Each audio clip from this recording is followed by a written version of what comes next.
I'm Alex Benson, this is Hannah Sullivan and Will Rader, and we are Safe Straw. Every 98 seconds, an American is a victim of sexual assault. 89% of those people reported to have had alcohol in their system before this assault. 1/3 of those people reported to have been in a drug-facilitated assault before. Now, what if this was your daughter? She's out in the real world, she's going through all this physical and emotional distress. She thinks it's her fault. We were thinking, what if we could prevent this from happening? Introducing our solution, Safe Straw. It is a straw infused with FDA-approved chemicals that will cause the plastic straw to display a color change when it comes in contact with the drink that is drugged. Now, we know this is possible because it's actually already invented. The other group that invented this prior to our invention has 2 white circles at the bottom of their straw, and when one circle turns blue, that means that the drink has been drugged. We thought that putting the chemical along the side of the straw would be more efficient so they can notice it easier in that crazy bar environment. Now on the left we have a straw in a non-drugged drink. We put an Alka-Seltzer tab in the drink to show a mirror effect of a date rape drug. Then as you can see, the drink is now drugged and you can tell the color change on the straw. So at the moment we have 2 indirect competitors and 1 direct competitor. Our first indirect competitor is the PDID. The PDID is a device that uses LED lighting to detect a date rape drug in a drink. This product has its advantages as long as it has disadvantages. Its advantages is that it works almost 100% of the time, and its disadvantages is that it's very, very costly, and it is sold to the consumers only, not bars and clubs like we plan on doing. Our second indirect competitor is Undercover Colors. Undercover Colors is a group that uses nail polish, and you apply the nail polish onto your nails, and once the nail polish is dry, you can stick your finger into the drink, and if your fingernail changes colors as shown here, that means your drink has been drugged. Once again, this group has advantages as long as disadvantages. Its advantages is that it's very stylish, as many people have said, and that it works, again, almost 100% of the time. Its disadvantages is that it has yet to be put onto the market, and they've been developing the product for a while now. And then, once again, they plan on selling to consumers only rather than bars and clubs like we plan to do. Our final and only direct competitor is Smart Straw, as we've said before. They are a company with a straw just like us, but they have 2 stickers at the bottom. And as you can see, if a date rape drug has been placed in the drink, the B will change color and notifying the user that his or her drink has been drugged. Once again, this group has advantages and disadvantages. Its advantages is that once again it works almost 100% of the time, and its disadvantages is that it has yet to be put on the market, and that they are not selling to bars and clubs like we plan on doing, and we believe that if we sell to bars and clubs, we will make a better profit than if we sold just to people. So our service addressable market is going to be every bar in the Chicagoland area, which would total out to be 300 bars and clubs. We are hoping to sell each unit, which would be 25,000 straws for $250. We're hoping to sell each one, sell to each bar once a month for 1 year straight. And if we do this, our total units sold will be 3,600 units. If we sell 3,600 units to all 300 bars, our total service addressable market profit would be $900,000. Our total addressable market is going to be every bar in the United States, which would be around 62,000 bars. Once again, $250 for 1 unit. If we sell to every single bar, we'll sell around 750 units. If we sell all 750 units, our total addressable market profit will be $180 million, approximately.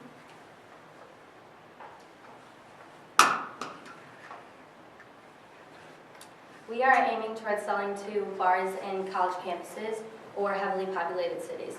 Based on our research, we've realized that 90% of date rape incidents happen at colleges, so that's why we picked that target market. We are currently in contact with a straw manufacturer in Florida by the name of Dale Maples. He's given us great insight on things that we didn't know much about. For example, making sure our straw is FDA approved and notifying us on the requirements of packaging for our straw. We also realized that putting the chemical along the side of the straw would be more efficient for the users to see, and not to mention how much cheaper it is putting less of the chemical on the straw rather than covering the whole straw in chemical. Our only channel is distribution from our website. We will be selling one unit for 25,000 straws for $250. We thought that our unit size had to be somewhat large because of the way bars go through straws so quickly every month. If we sell one unit to a bar in the Chicago area for a year, our total revenue would come out to be $45,000. That means that our expected market share percent of 5% would be $15 if we target towards the Chicago area. The main cost of our MVP is the cost of finding a chemist that can locate the chemicals we need to put in the straw that will spur a color change in our straw when coming in contact with the day rape drug. We have been in contact with a production chemist named Richard Hammond from Texas. Richard claims that he does have the chemical and experience, 26 years of experience in the chemical field, in order to locate the chemicals that we need in order to spur this color change. Richard says that he can do this job for $300 and will build a report on our product and have the chemicals we need within 2 weeks. We are also asking for $84 for the upkeep of our website. We use our website in order to stay in contact with future customers and users. This includes $20 for the domain name of safestraw.net, as well as $16 monthly, which will keep our website running up until May 16th.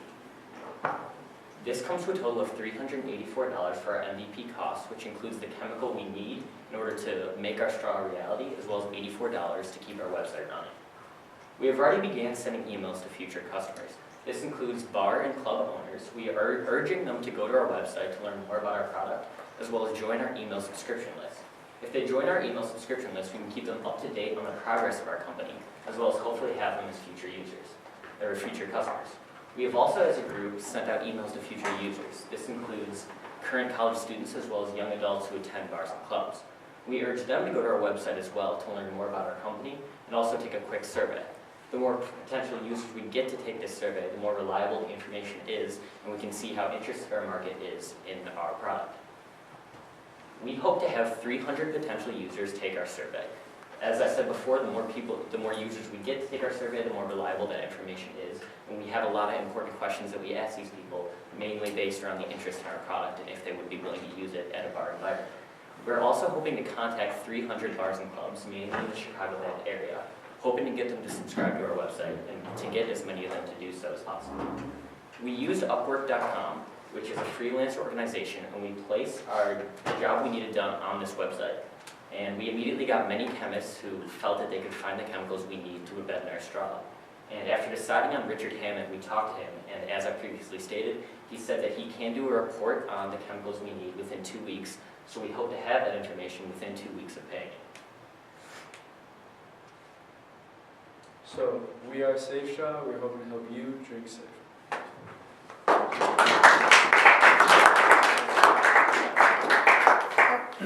Good job. I think the product idea is fabulous and obviously validated by the fact you've got some competitors now, which is good.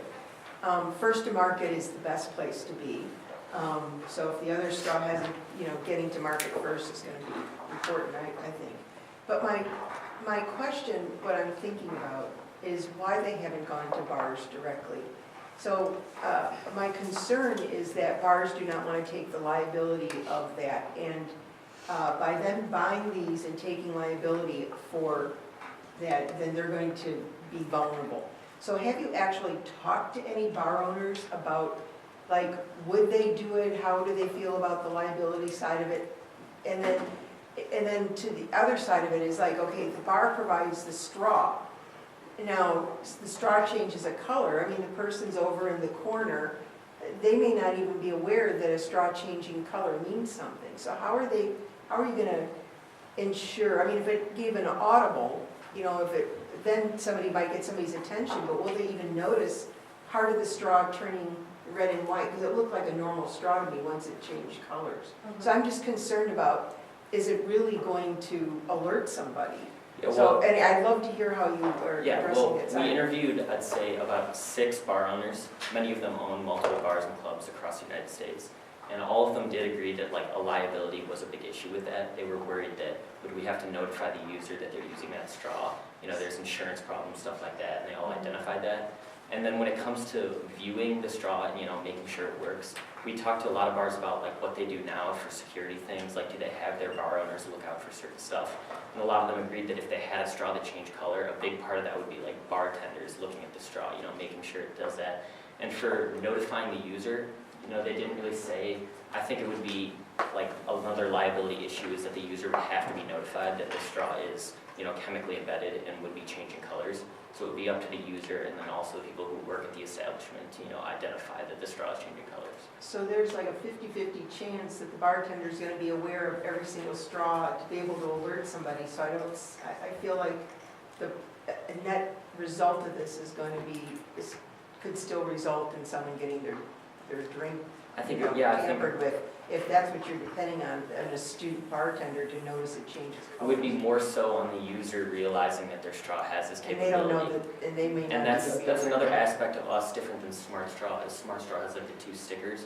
So when we did the line on the side that would change colors, we were trying to make it easier for the user so they could better see that, you know, this straw isn't the So color why it did you was. continue to pick that market, go B2B to the bars, rather than to consumer, who is ultimately the one that's responsible for their own protection? Why would you go one way, knowing that you have all that to overcome? In the beginning of the year, we did have a Google survey that we sent out to a lot of college students and future users like we are now. Yeah, I remember. It had different questions, but a lot of them said that they would not buy the straw on their own because I think it's just unrealistic to have specific users go and buy a single straw and take that with them as they go to different bars and clubs. And a lot of them said that they just wouldn't do that, so we took that as it more so has to be provided to them. Well, maybe if you build up the proposition to the restaurant, so, or the bar, what you're saying to them is we can reduce the risk. We might not eliminate it, like, but it's way better than doing nothing, Right. right? So if we can save one incident, it's a winning formula. We're not proposing that, hey, come into our bar and you'll never get drugged. Right. And they have liability, by doing nothing, they might actually have more liability. Me to tell me you do nothing? Oh, and you do something? Well, there's a defensibility. Now, let me just finish this thought. Have you, I'm trying to get to the cost of it. What does a regular straw cost compared to 25,000 divided by 250? I think It was like- it was half a cent. Yeah, for it's a like half a straw. cent for one plastic straw if you buy it. And how much is your straw? Or is it 10 cents, yes? 10 10 cents per. 10 cents? So it's 20 times, so it's a 10-cent straw Mhm. versus a half of a cent straw? Mm-hmm. So, and how many straws does a typical bar go through in a year? Or in a year, it's about 25,000 a month, so it'd be 25. So 25,000 a month times 12 months times 10 cents is the difference of an annual cost. I'll do that math and come back to you. Okay. Have you figured out how to apply the chemical to the straw? No, that's what the chemist is for, is we're hoping. Oh, I thought he was We just also- coming up saying, I'll get you the chemical. We also have Dale Maples, who we talked to, who Yeah. said that he could help us too. If we, Like the straw, that- he said, we were on the phone with him for like a long time. He was saying like, if you give me the chemical, if you know like all the coding, you send that to where I am and I will like put it on the straw and send it out. Okay, So, okay. yeah. Have you thought about engaging of the bar cost of the owners chemicals. to, instead of actively giving out these straws, you know, and let's say it's a 50-50, you know, there's a lot of people that don't need the straw, will never use it, will never need it, that it's wasted on. But maybe putting a prepackaged display in like the women's bathroom or in the lobby of dorms or in the lobby of apartment buildings or something like that, so that when there's a group of people going out or going in and they think, I mean, obviously people buy the fingernail polish and there's these other things, I mean, They're consumer people are products. worried about it because it's Right. like Yeah, exactly. it's a big deal. And, you know, people are prepared enough that they'll, if they're walking by one of those displays, they'll grab it and throw it in their purse and swap out their straw just to see if the guy that they've been talking to all night is a creeper. But, I mean, I think there's a huge demand for this if it's channeled in the right spots. And then you're putting these displays up and creating awareness and seeing how many are missing from the display at the end of the night. I mean, I don't know, I mean, I think that may take the liability out of the bar owner's hands in that it's put in a place where people actively choose to take a product and use To it consumer at the versus bar. creating the assumption that the bar is providing it to their customers. In our interviews, we talked to bar owners, and I did ask them, I said, if you had this straw, would you rather sell it to customers, or would you rather just give it to them? And everyone I interviewed agreed that they would rather give their straw out to the customers because the reason they're buying this straw is to just increase the feeling of safety, not necessarily because they're trying to make profit off it. Yeah, it's $30,000 a year more. And so if I'm a bar, what I would ask myself is, will it help my brand? If maybe on my door I had a sticker that said straw safe certified, or I just promoted that, hey, I have a safe straw, I'm a safe straw, venue or whatever. Now, you could say, I don't know if this gets into the world of, politically incorrect, but could you give straws just to women and the regular guy, and guys get regular straws, or is this a problem for men too? I doubt it's as big of a problem, but, and then does the bartender really want to, use two different straws? Probably not. Did the bar guys you talked to in your interviews say they would actually spend that much for the straw? Well, Did you tell them the price point? We didn't really have our price yet at the time we were talking to them. You might want to actually, now that you have a feeling for the price point, go back and interview both the consumer and B2B markets and say, is it worth spending this much, to enhance your brand? And with the potential. And why is it 10 cents the straw? What, did you have a cost of goods sold? Well, it was basically the chemical. The chemical is what the main cost is that's upgrading that cost. The cost of plastic straw is not expensive at all. And we don't know for Did you sure. show us that, the cost of goods sold? Yeah, we don't know the for sure price of the cost of the chemical. We still have to talk to the chemist and get that. So it was more of an assumption based on But competitors' pricing. We also what the manufacturing cost is to put the chemical. The coating, yeah. Yeah. Because if he doesn't know what the chemical composition is, he can't really tell you what it's gonna cost to apply it and make it stored, that it can be stored and shipped, and, you don't know what requirements for heat and storage and all that's gonna be. So you've got a lot of open questions. The other business, Smart Straw, had a survey on their website, and it said, would you pay $16 for a pack of 4 straws? We were like, wow, that's a lot more expensive than what we're going for. Yeah. But then again, they have They the might have the actual, chemical. what it costs to actually make. So where we you knew guys it don't. couldn't have been half a cent, so we had to up it, but we didn't know how much really. Do you know if you would be in a patent infringement with the Smart Straw group? We do know that they have a patent, but from the chemist that we've talked to, he says that he does have the capabilities to find the chemicals that detect all 3 date rape drugs, where Smart Straw only detects 2 of the 3 date rape drugs. So we No, but kinda- he's asking about patents. yeah, we're making the risky assumption that because they're detecting different amounts of date rape drugs, That the chemical therefore your might not be patent the same. will Yeah. pass? Yes. Right. That's risky assumption. Maybe, I don't know, but if you could leverage your network a little bit to find out if that would be enough of a differentiation point to get around their patent. You're getting 2 different points of view on the customer segment. Car is saying, hey, go B2C. You guys are saying go B2B. I tend to say I would go B2B too, because You like volume. you gotta sell a lot of straws B2C to make Yeah. any money in this at 10 cents a piece or even $16 a piece. Yeah. You gotta do a lot of repeat buyers and stuff like that. And I do think that it's the establishment's responsibility to make their environment safe. And you could say, how much do you pay for a bouncer that's a door? Right. Do you think you can, how about paying for something that's to ensure your people aren't getting drugged? Yeah. Like, is that, like, that makes it, like, 30 grand is no brainer, given that you're paying a guy to throw out drunk people.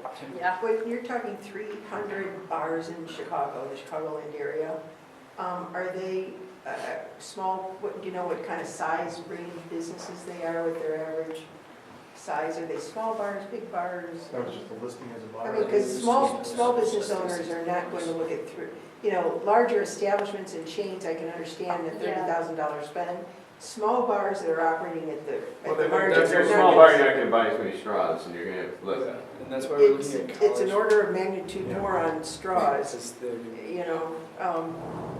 I know, but it is proportionate. Yeah, We're I'm not just saying saying, it's $30,000 convincing, off. I don't know if are there 300 large enough bars that would spend $15,000, $30,000 a year more for that?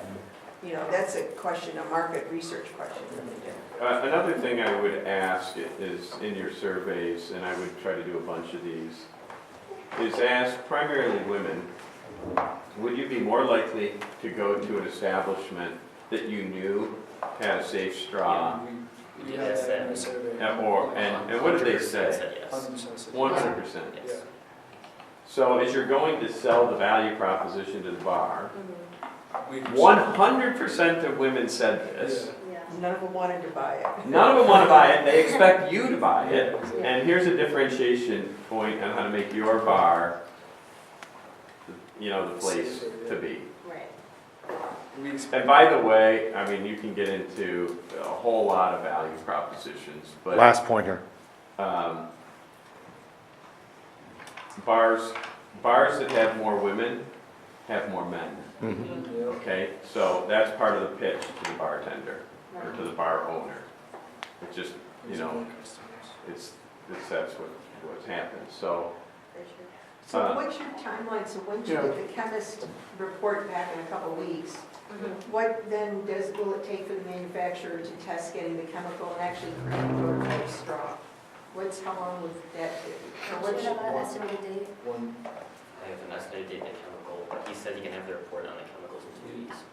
The manufacturer. Not But I mean, your MVP, are you gonna get a prototype to test with? Yeah, So what's send the it to plan him to get for, that between now and?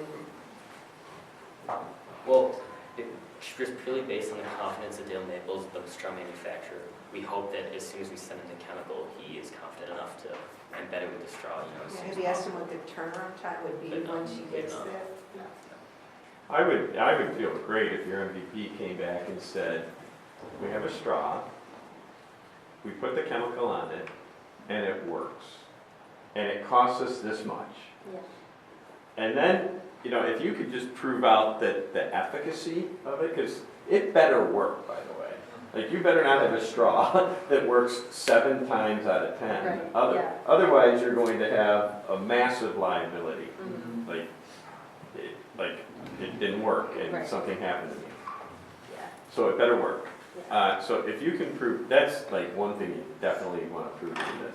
And then, if you have that, and you can go out to bars, you can then begin to test product market fit. But Yeah, we need the prototype that works. If you're gonna pay for, so that's my concern, is that you're asking for the money for the chemist, but I don't know what more you're gonna need to actually develop, pay Mr. Maples and what they need to actually buy the chemicals. Right. You have to buy the chemicals, you have to have the work to apply it, and you have to get your prototype. There's no cost for that. You're probably gonna need more money for that. Last point here, Right. really. That's my concern with that, That's kind of a gray area, that's why well, What was your plan? let's see where it goes. And if you need more money, you're gonna have to let us know, and we might want to meet with you again to change your MVP. we're. But we love the solution that you're trying to fix. We love the idea. We don't want to get in the way of having this become a reality, because there's a bunch of good stuff you guys have here. So, and you have someone for $300 that'll That's get you. pretty amazing. That's really amazing. And then you have somebody that apparently can put it on a straw. Yeah. Like, Sense. prove that to us, and it's like a home But I run. wouldn't do red, because it looks like a standard red and white straw. Yeah, Okay. that's just, It was just kind of like it's just a, like a McDonald's. okay. straw. yeah, McDonald's. Well, we Just would- shows an example. We It's wouldn't know that, gotta be more stylish. 384 it is. Thank you. Thank you, guys.